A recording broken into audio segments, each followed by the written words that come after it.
လူရင်ဖြစ်ပါတယ်ဒီနေ့လေးချာမှာကြက်ပါတယ်ကားလေးဒီနေ့လည်းစီတာပါပဲဒီစင်ပါပန်းချံဖြစ်ပါတယ်ဧည့်သည်နဲ့ဒီနေ့ရောက်ပါတယ်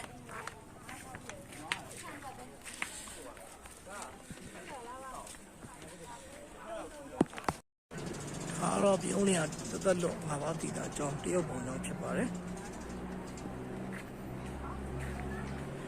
ဒီမှာတော့ဗာတွေရလဲဆိုဒီမှာ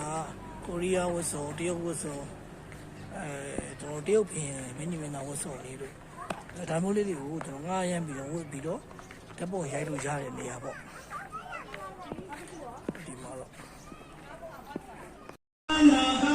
ဒီနေ့လည်းပြုံးလေးမှာစီးနေပါတယ်16